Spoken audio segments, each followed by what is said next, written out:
What's up, guys? It's been a little bit since I've done some reviews, so I'm just going to kind of just talk about some things I've seen because I haven't seen all that much stuff since I've done the one battle after another review.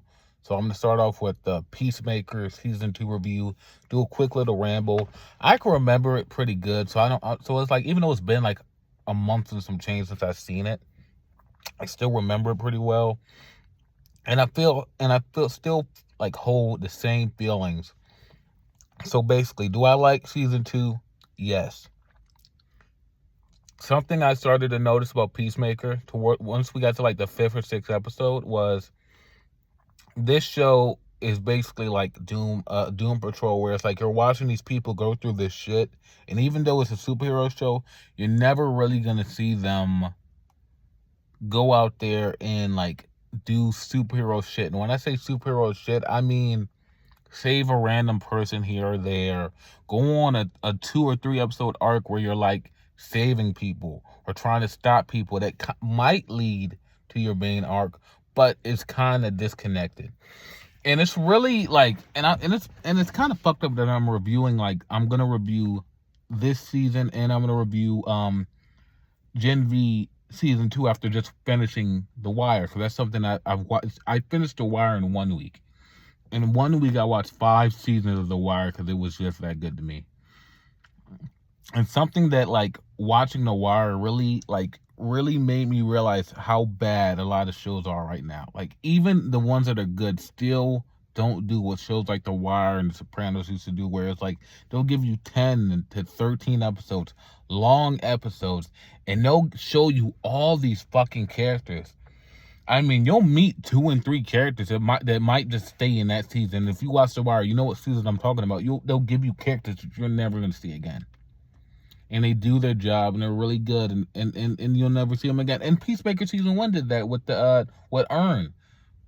I hope I'm saying that right, but like we're never going to see that guy again. But he served his purpose. So I bring this all back to say is like Peacemaker season 2, man. It's like, maybe I was waiting for something like bigger to happen. Like I feel like a lot of the characters were one note. They stayed in the same place. Like not a lot has happened since season 1. Like I thought, man, we're gonna go out here and do superhero shit.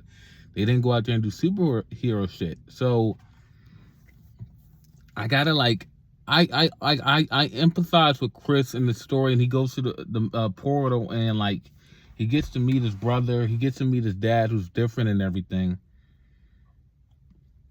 But I don't know. I just wanted to see them do more superhero shit. Like I feel like Annabelle, like she didn't do shit.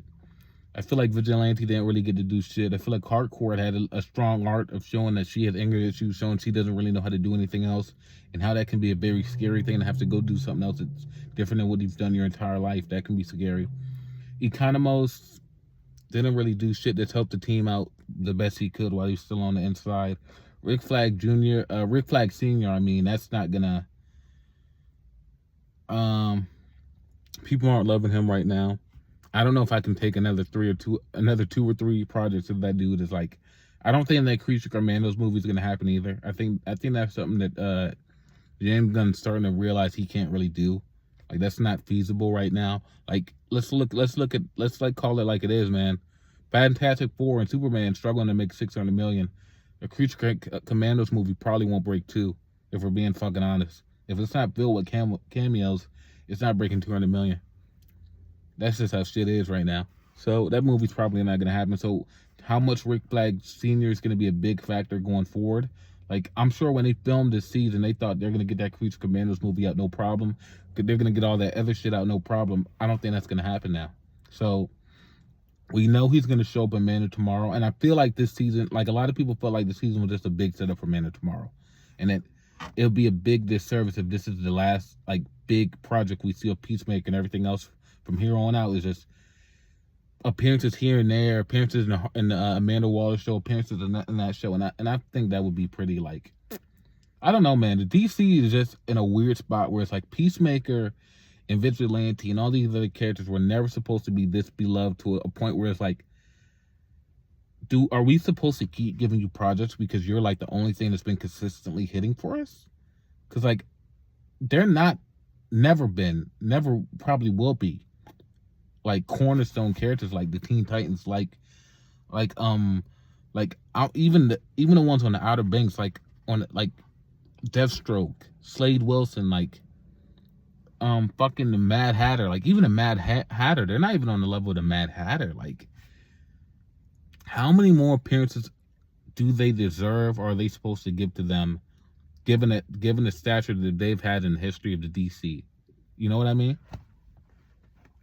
And I think that's something James Gunn is gonna have to wrestle with. Like, how many more appearances does Peacemaker need? Because every appearance you give him is money that could have went to a character that they need to help get off the ground, like Cyborg, like Wonder Woman, like Booster Gold, like characters that people have known for years and years that have never had a chance to be done right. Martian Manhunter, like all these characters that really need to be, that they need to get going. So while it would suck for everything that we saw happen to Chris in this season to be wrapped up in a Superman movie, we got to get honest with ourselves and say, how many more appearances can Peacemaker really have that are really and solely about him? You know what I mean? So Peacemaker season 2, I still do like it.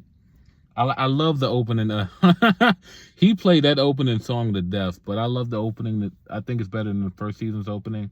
So yeah, Peacemaker season 2, I'm still gonna give it a 7.5 out of 10. I still do think it's a good piece of television, but as it, like, when you're looking at the perspective of a DC fan, it's like I said, it's really gonna suck to watch Chris's arc be wrapped up potentially in a Superman movie. So Peacemaker season 2, 7.5 out of 10. Peace.